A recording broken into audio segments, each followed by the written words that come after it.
If you're a writer or you're an aspiring author, today we're going to be addressing the elephant in our room. Yes, that big fat elephant. If you can see the title on my screen, you understand perfectly what we're going to be talking about today. My name is Emike Suma. Welcome to my channel. If this is your first time here, welcome on board. I am so delighted to have you here. If you're a returning subscriber, thank you for always coming back. I do not take you for granted at all. Thank you, thank you, thank you. So straight to what we're going to be talking about today. Is it ethical? Is it all right to use AI to write your book as a writer? Should you use AI to write your book? I mean, your entire book from scratch to finish. First and foremost, we must realize that we've been using AI for the longest time. Our autocorrect systems in our word processors, in our phones, and everything, they have been using AI. Okay, so when you even use an editing app like Grammarly, it is actually powered by artificial intelligence. So yes, we've been using AI to enhance our work, to make writing easier, to make our books read better, right? So from that standpoint, it is not wrong to use AI. You cannot even avoid involving artificial intelligence in your content creation one way or the other. You have been using it and you would need to use it. However, yes, to the big fat however, to just go to an AI platform and copy 100% something that has been generated by AI and then paste and generate your entire book from the beginning to the end, there's everything wrong with that. When you do that, you're actually defeating the aim of becoming a published author. Let's not forget that writing is about sharing your heart and your soul with your readers. Writing is like you saying, I've won these shoes before, I've walked this road, come along with me and let me show you how you can do this because I did it. You're sharing your experience, you're sharing from your wealth of experience, you're trying to make your world better, you're trying to inspire people out there, you're trying to set people's heart on fire. And whether we like it or not, like they said something, content written from the heart goes to the heart. Content written from the head goes to the head. So content that is 100% generated by AI may not make that maximum impact like we intended for it to. So one thing we must not forget is that there's something that makes readers connect with us, and that thing is actually spiritual. Right now, don't lose me here. This does not only apply when you are a Christian writing a Christian book, right? It applies to everything that we put out there as authors. That's why people get to read certain materials and then they come under negative influences. So, but that's not our focus today. But the truth is that our readers connect with us. What makes our readers connect with us is a spiritual influence, good or bad. It is a spiritual influence. Remember the books you read, and then you just came away with this feeling of, oh wow, I can do this, I can walk through this pain, I can come out on the other side victorious. It was somebody had written from their heart and it impacted you. That's why that particular book got to you like that. Okay, funny enough, let me read a scripture to you to actually support this particular thought about writing 100% with AI. This is from 2 Corinthians chapter 3 verse 6.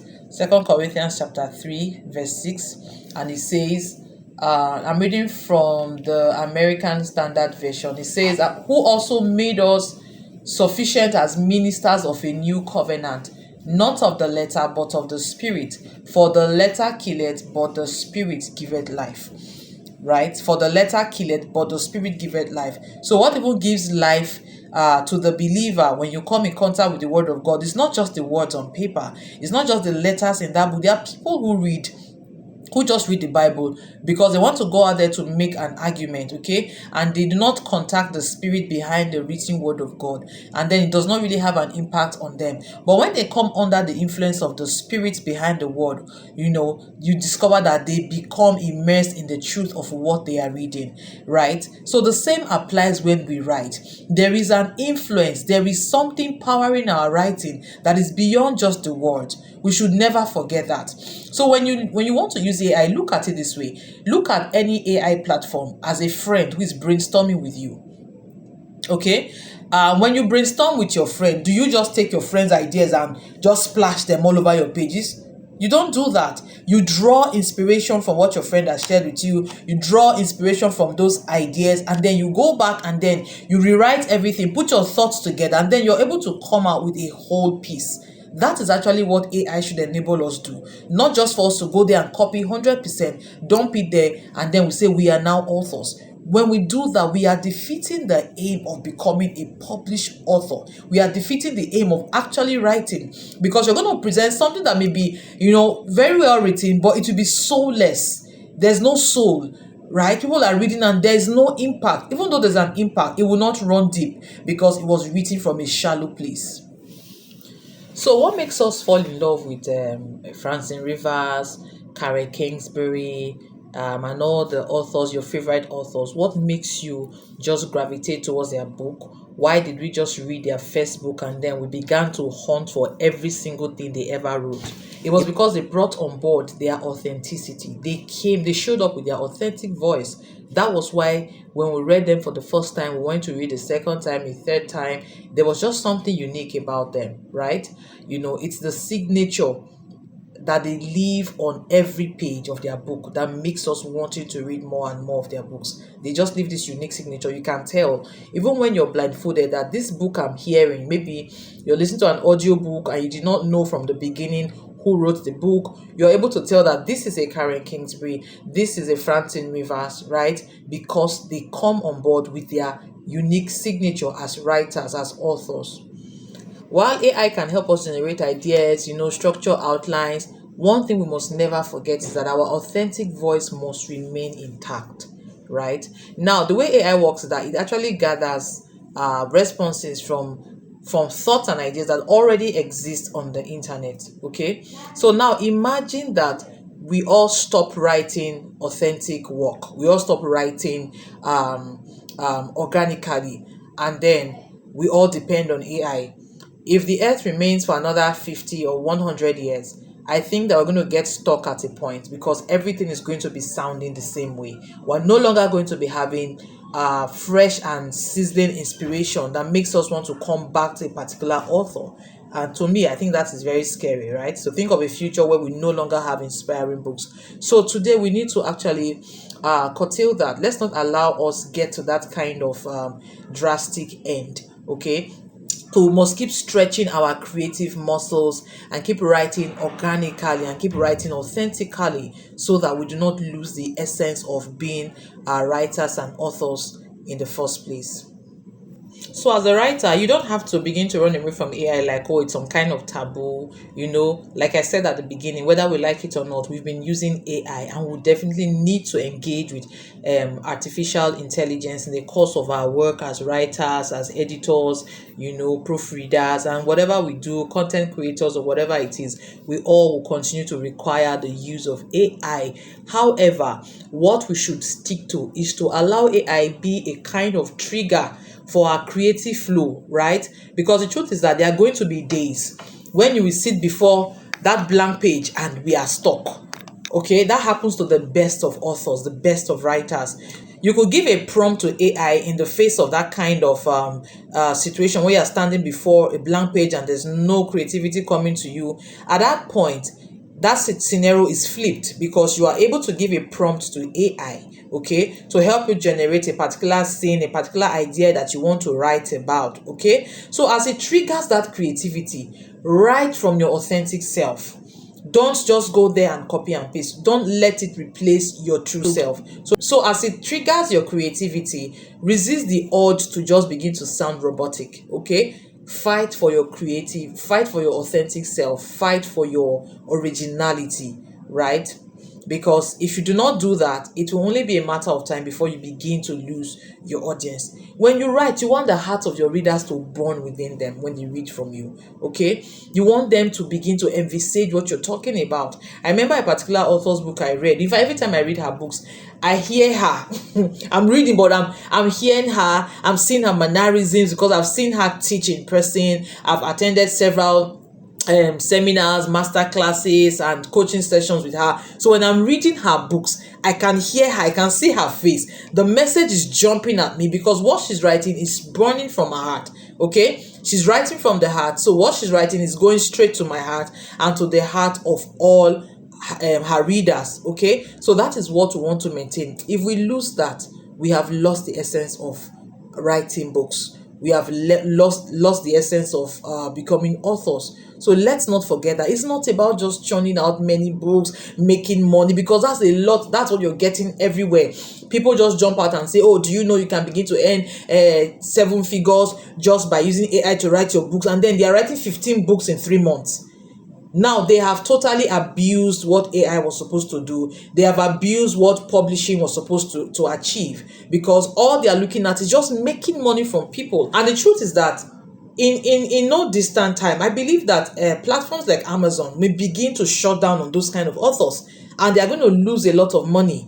So let's not even risk getting to the place where you become banned from publishing on big platforms like Amazon. Okay, so the focus should not just be money. Let's not forget our first drive, our first focus as an authentic author is to make impact. And as you make impact, you then make money. But when you make it about making money, you're going to cut corners. You're going to do everything it takes. In fact, I believe such authors, they don't deserve the audience of any reader, because they don't care about you. The author that writes organically cares about your pain point. They care about what you're struggling with, and they believe in how they believe in the flip side of what your life can look like when you begin to apply the authentic message that they are sharing with you. So let's not lose sight of that and become so immersed in this AI drive that we are just churning out substandard books and resources. So I'm going to close on this note. I think it was this Christmas I watched a movie. I'm trying to remember the title. I think maybe A Kiss Before Midnight.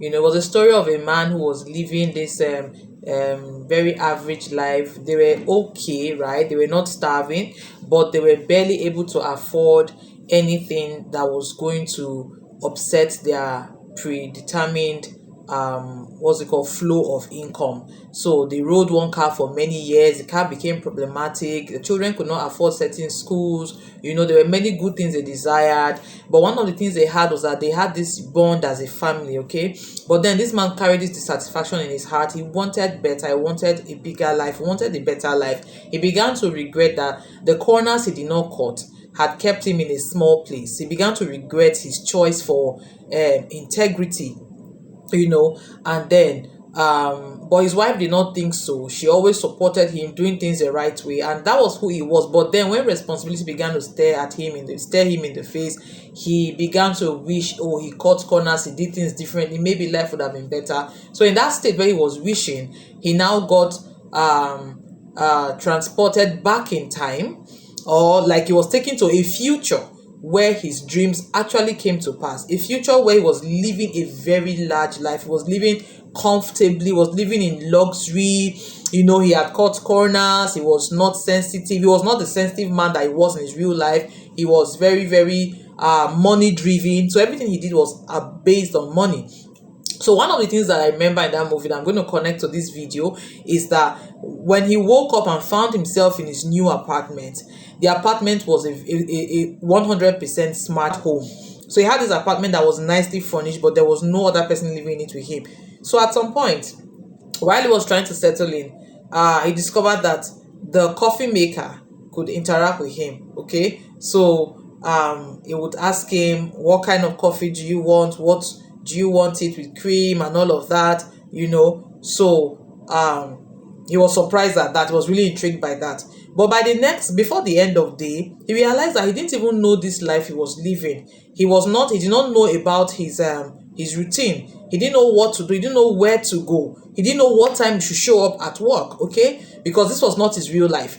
And then he turned to the coffee maker and asked and said, please, do you know what time I should show up at work tomorrow? And then the coffee maker was silent, because he was programmed to only talk to him about coffee. It had no soul, but it was extremely intelligent when it came to making coffee. right? But when he wanted to unburden, his heart about maybe things that were bothering him, or talk about how lonely he was, or trying to find out, where do I get my meals, what do I wear to work, who are my staff, the that particular the AI, sorry, the coffee maker that was powered by artificial intelligence could not help him. And that just brings to mind what we are talking about. The artificial intelligence can do fantastic things, but it can never replace the heart and soul of relationships. It cannot and should not replace the heart and soul of having that author who is literally holding your hand. Even if they've never met you in person, they are holding your hand through difficult seasons. They are sharing truth with you that is actually making you come alive to the possibilities that you have been ignorant of. They are blessing you. They are edifying you. Even when they are writing just fiction, the fiction, it fills you with this sense of wholeness. Their fiction is wholesome, okay? It fills you with hope. It helps you see life through a better perspective. That's because there's a living, breathing soul behind those words. So we don't want our readers to become like that man in that smart home who wants to find out about his routine for this new life he's now living, and then the artificial intelligence or the coffee maker powered by artificial intelligence cannot help him, cannot meet his emotional needs, okay, and cannot relate with him. At the end of the day, he now was able to navigate his way out of that world back to his present world, to appreciating what he had, to appreciating the seemingly little, and to appreciating what integrity really meant. By relating with other people. It was other people who shared the same values with him that were able to help him see that what he had was a great life, and he didn't have to wish for more or for anything else. Right? So that's what we want to remain to our readers, to our audience. We do not want to lose them. Okay? So while AI is here to make our work easier, it should not replace your voice. It should not replace your authenticity. I hope this has helped somebody out there. If you have learned a thing or two, please remember to like this video. When you like this video, you're telling YouTube that this video is worth being seen by someone out there who also likes content like this. Thank you so much for your support always. Thank you for always coming here. And also remember to subscribe. If you did not subscribe, if you just came across the video and you did not subscribe, remember to do that before you head out. Thank you. I look forward to coming your way again. Until then, keep waiting.